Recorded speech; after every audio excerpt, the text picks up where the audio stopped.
ke bawah dan ke bawah, diuji tiap orang menurut kekuatan imannya, menurut keteguhannya berpegang kepada agama.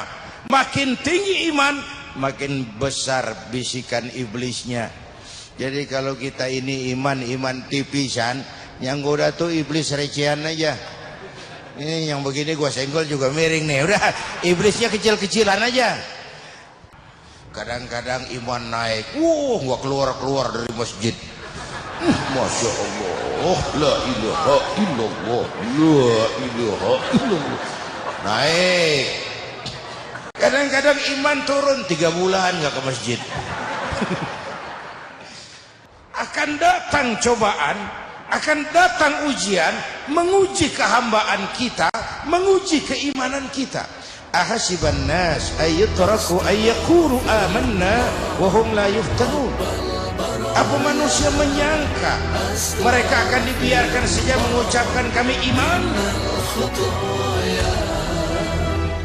Astaghfirullah Rabbal baraya, astaghfirullah minal khutaya, astaghfirullah Rabbal baraya, astaghfirullah minal khutaya.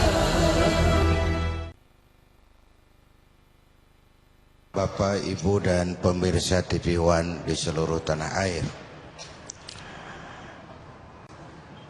Al-Mukarram Ananda Ustadz Saleh Mahmud sudah bicara soal pasang surut keimanan. 13 tahun lamanya Rasul berjuang di Mekah, memulai dari sini, membangun iman, menata akidah, meluruskan keyakinan. 13 tahun di Mekah itu pasang pondasi. Dengan hitungan, kalau pondasi kuat, bangunan aman. Pondasi rapuh, bangunan runtuh. Pondasi mencong, bangunan bengkok. Bangunan mah bagaimana pondasinya. Orang hidup bagaimana keimanannya. Iman abstrak, nggak kelihatan, tapi bisa dinilai. Dari mana? Dari gejala yang ditimbulkannya dalam bentuk amal tadi itu. Ibu percaya nggak di situ tuh ada strum tuh? Percaya nggak? Kelihatan strumnya. Tahu ada strum dari mana? Dari nyala. Kalau ada strum, lampu nyala. Kalau ada strum, mic bunyi. Kalau ada strum, kipas angin muter. Kalau ada iman, sujud. Kalau ada iman, jihad. Kalau ada iman, sodako. Sekarang strum ada, lampu nggak nyala, anak-anak juga ngerti, Pak, itu namanya koslet. Ya, strum ada, mic nggak bunyi, itu namanya koslet. Strum ada, triskaan nggak panas, itu namanya koslet. Ngaku beriman tapi nggak mau sholat, itu namanya koslet. Ini intan paling mahal, ini mutiara paling berharga, iman. Boleh saja zaman berubah, tapi akidah nggak boleh goyah. Silahkan saja masa berganti, tapi iman jangan sampai mati. Nah, mari kita lihat. Al-Imam Abu Hanifah bilang iman itu 4 macam. Kita masuk yang mana? Ayo kita periksa. Berapa macam, Bu? Berapa? 4. 4 apa? 4 macam. Macam apa? Macam 4. Tuh, gua bolak-balik pusing diri dulu. Yang pertama ada imanun yazidu wala yankusu. Ada iman yang tambah terus, nggak pernah kurang. Ini contoh buat kita. Tambah, tambah, tambah, dan nggak pernah kurang. Ini siapa? Imanul anbiya wal mursalin. Imannya para nabi, imannya para rasul. Buka sejarah. Enggak ada nabi yang dianak emaskan. Semua diuji, dicoba, macam-macam penderitaan dalam berjuang menegakkan keyakinan. Tapi makin berat ujian, makin berat perjuangan, makin mantap iman. Belum pernah kita baca sejarah ada nabi minta berhenti. Nggak kuat Tuhan, bubar aja lah. Enggak. Makin dihantam cobaan, makin kuat iman. Ini iman yang harus kita contoh. Kan ujian yang paling berat yang menimpa para nabi. Di bawah itu para aulia, para wali. Di bawah itu baru para ulama. Ke bawah dan ke bawah diuji tiap orang menurut kekuatan imannya, menurut keteguhannya berpegang kepada agama. Makin tinggi iman, makin besar bisikan iblisnya. Jadi kalau kita ini iman tipisan, yang goda tuh iblis recehan aja. Ini yang begini gua senggol juga miring nih. Udah, iblisnya kecil-kecilan aja. Tapi makin tinggi kualitas iman, makin berat juga iblisnya itu. Bapak Ibu dan pemirsa TV One, jadi pada tingkat pertama tertinggi, iman yang terus bertambah dan tidak pernah berkurang. Kesitulah kita mencontoh imannya para nabi dan para rasul. Yang kedua, ada iman itu yang la yazidu wa la yankusu, tidak bertambah, tidak juga berkurang. Ini namanya iman stabil. Dari dulu sampai gini hari imannya begitu aja. Dari tahun atu sampai sekarang begitu aja imannya, tambah enggak, kurang enggak. Iman jenis apa ini? Ini imannya para malaikat. Dari dulu ya gitu aja, tidak bertambah, tidak juga berkurang. Karena indikasi berkurang dan bertambah dengan amal dan maksiat. Berkurang karena maksiat, bertambah karena amal kebajikan. Nah, malaikat nggak nambah tuh amalnya. Ada malaikat yang sejak diciptakan disuruh tasbih aja, yang lain nggak. Ada malaikat yang sejak diciptakan disuruh nyabut nyawa aja dibedolin, yang lain nggak. Ada malaikat yang sejak ditugaskan disuruh nyampain wahyu aja urusannya, yang lain nggak. Tapi malaikat juga imannya nggak berkurang. Kenapa? Nggak ada kecenderungan maksiat. Nggak pernah Jibril kita dengar korupsi ayat. Wah, nih ayat bagus nih, gue pakai sendiri aja nih, nggak usah sampein sama Muhammad. Nggak pernah. Malaikat maut nggak pernah salah. Orang belum mestinya mati dibatiin karena nggak demen. Nggak. Stabil. Dari dulu sampai sekarang imannya seperti itu saja, tambah tidak, kurang pun juga tidak. Ini jenis yang kedua. Yang ketiga, imanun yazidu wa yankusu. Kelas iman yang bisa bertambah, bisa juga berkurang. Kadang naik, kadang juga turun. Ini umumnya kita. Kadang-kadang iman naik, nggak keluar dari masjid. Masya Allah, la ilaha illallah, naik. Kadang-kadang iman turun 3 bulan nggak ke masjid. Mengalami grafik pasang surut, naik turun. Itulah romantikanya. Itulah perlunya menjaga nilai keimanan itu. Kalau dia turun jangan sampai terlalu drastis. Syukur bisa naik dan itu perlu tahapan. Paling tidak kita bercermin dari kehidupan para nabi dan rasul, bagaimana ketika mereka menghadapi tantangan dan cobaan iman. Jangan disangka loh kalau kita bilang saya beriman kepada Allah lalu welcome, itu enggak tuh. Jangan dikira kalau kita bilang saya hamba Allah lalu Allah bilang iya deh lu hamba gua. Enggak tuh. Akan datang cobaan, akan datang ujian, menguji kehambaan kita, menguji keimanan kita. ahasiban nas ayyutraku ayyaqulu amanna wa hum la yuftanun. Apa manusia menyangka mereka akan dibiarkan saja mengucapkan kami iman, padahal mereka belum diuji lebih dulu. Pada waktu menghadapi ujian itulah kelihatan pasang surut keimanan. Ya kalau diuji sama yang enak sih lumayan. Saat diuji sama yang enggak enak, wa nabluukum bil khairi wasyarri, kami akan coba, kami akan uji imanmu dengan yang enak dan dengan yang tidak enak. Jangan cuma bilang miskin ujian, kaya itu cobaan.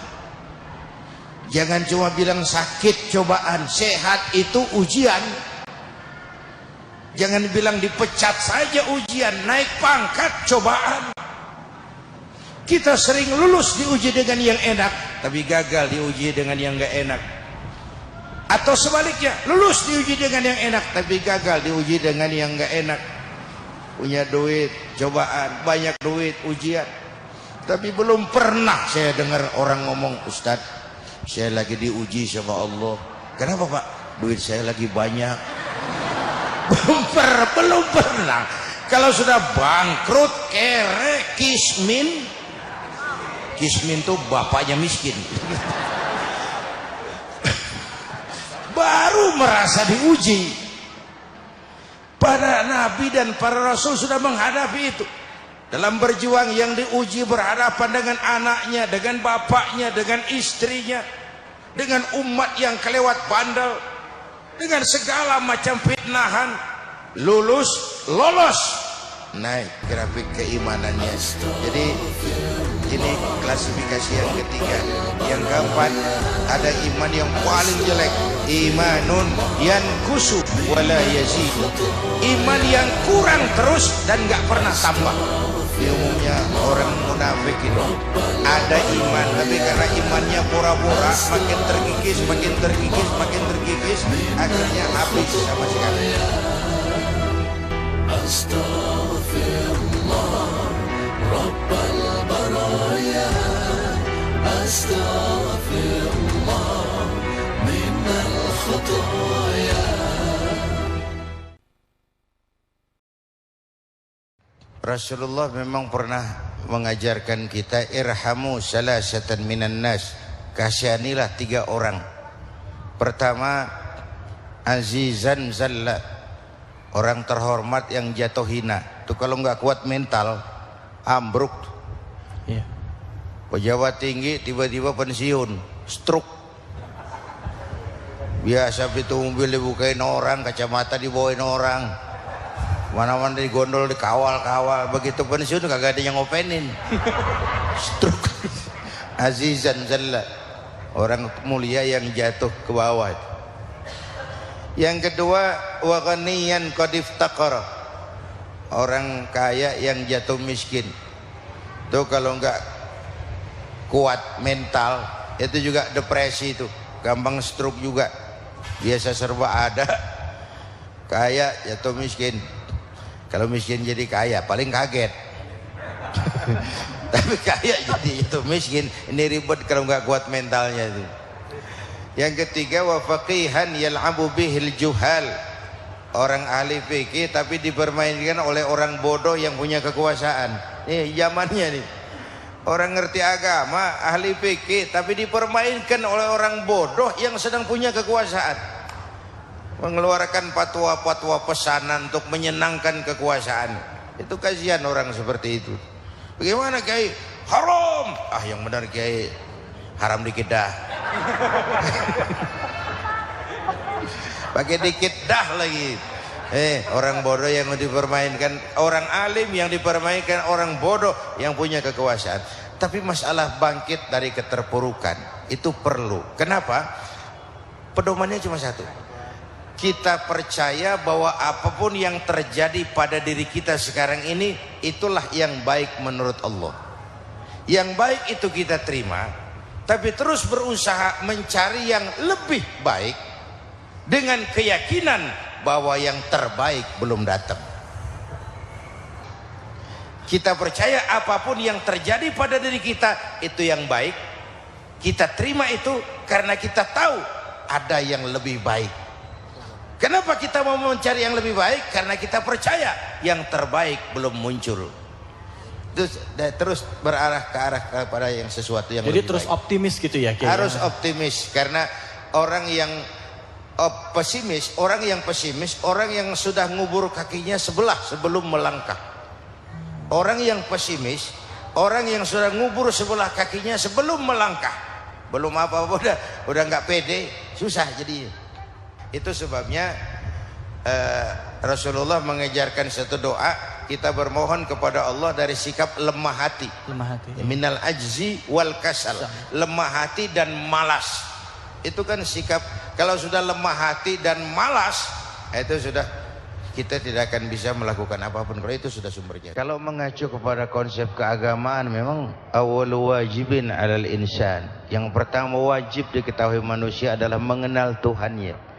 Itu yang pertama. Jadi bagaimana menanamkan keimanan kepada anak-anak kita secara dini, sebelum dia kenal matematika, sebelum dia kenal IPA, sebelum dia kenal bahasa Inggris, yang pertama dia kenal Allah adalah Tuhannya. Itu saja dulu.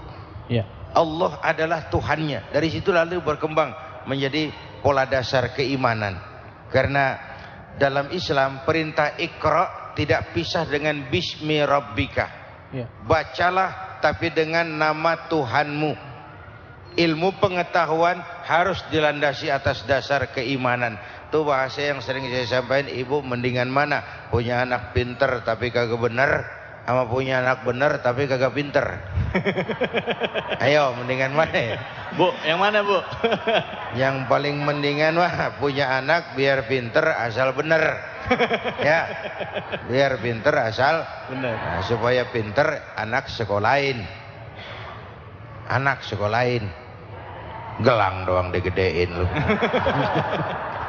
Supaya pinter anak sekolah. Bapakmu coba tamat SD nak, kau sarjana. Bapakmu coba jadi RT, kau jadi camat. Anak-anak kita harus lebih baik dari kita, supaya benar iman tanamkan di hatinya mulai sejak dini. Oleh karena itu, pada kesempatan ini mari kita merenung tentang harta kita yang paling berharga, yang namanya iman. Tentang milik kita yang nilainya tidak ternilai, yaitu yang sesuatu yang bernama iman. Jaga baik-baik, wariskan kepada anak-anak kita, karena mereka juga adalah masa depan kita. Pemirsa yang dirahmati Allah, demikian Indonesia Mengenangmu untuk kesempatan kali ini. Mudah-mudahan kita termasuk umat pilihan Allah, umat yang dipilih untuk mendapatkan ridhonya. Karena tak ada hadiah seindah apapun di dunia ini yang mampu menandingi hadiah Allah berupa ridha Allah dalam kehidupan kita.